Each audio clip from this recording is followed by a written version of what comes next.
দালালৰ গাঁও পঞ্চায়তত প্ৰধানমন্ত্ৰী আৱাস গৃহ নিৰ্মাণৰ নামত ব্যাপক দুৰ্নীতি। বিধায়কৰ ঘনিষ্ঠ দালালে 10,000 টকা উৎকোচ লোৱাৰ অভিযোগ। প্ৰথম কিস্তিৰ ধন আদায় দিয়াৰ পিছত ঘৰৰ ফটো নোতোলাৰ লগতে বন্ধ কৰি ৰাখিছে দ্বিতীয় কিস্তিৰ ধন। দালালৰ বিৰুদ্ধে দাখিল কৰিলে এজাহাৰ।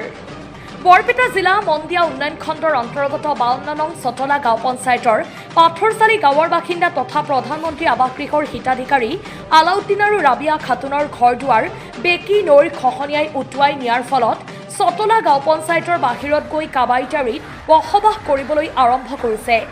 কিন্তু প্ৰধানমন্ত্ৰী আৱাস গৃহ নিৰ্দিষ্ট পঞ্চায়তৰ বাহিৰত গৈ স্থাপন কৰিব নোৱাৰে যদিও বাঘপৰৰ বিধায়ক চেয়াৰমান আলী আহমেদৰ ঘনিষ্ঠ দালাল ফৰহাদ আলী, ৰফিকুল ইছলাম, হাবেজুদ্দিন আৰু ফুলবৰ আলীয়ে উক্ত দৰিদ্ৰ হিতাধিকাৰীৰ পৰা 10,000 টকা উৎকোচ লৈ ইষ্টিমেটৰ বাহিৰত অন্য স্থানত ঘৰ তুলিবলৈ অনুমতি প্ৰদান কৰিছিল।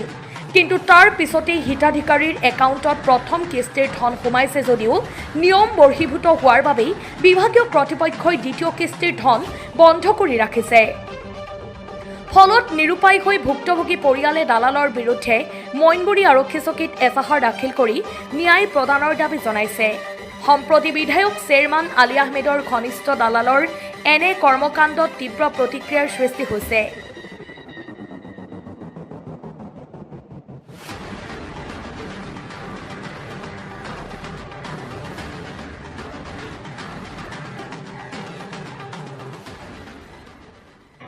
আমরা খুব গরিব মানুষ, ঘর দুয়ার নাই, সরকারি একটা ঘর পাইছি। এই ঘর তুলছি, পয়লা কিস্তি তুলছি, আর যাহাইরা পয়সা নেওয়া হয়েছে আর ফটো মারে না। আগে কইছে যে টেহা দাও, আমরা এমএলএ কাছ থেকে লেখা এনে তোমার ফটো মেরে দেব। কোন টাকা লইছে? টাকা লইছে ফরহাদ নিছে। ফরহাদ কিছুই না, এমএলএ নেতা, এই চেয়ারম্যান এমএলএ।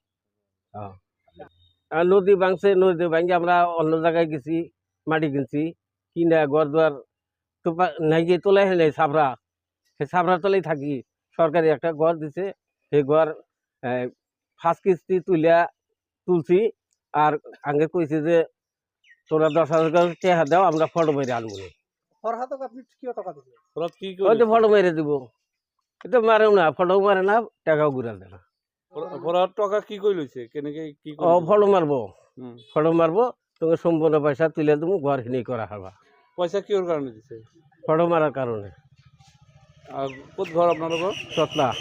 আর ঘরটা কত উঠেছে? মদন বাজার। তাতে কি উঠেছে? ইয়াতে মাটি নাই নাকি? না, নদী ভাঙ্গা ইয়ে গেছে, নদী।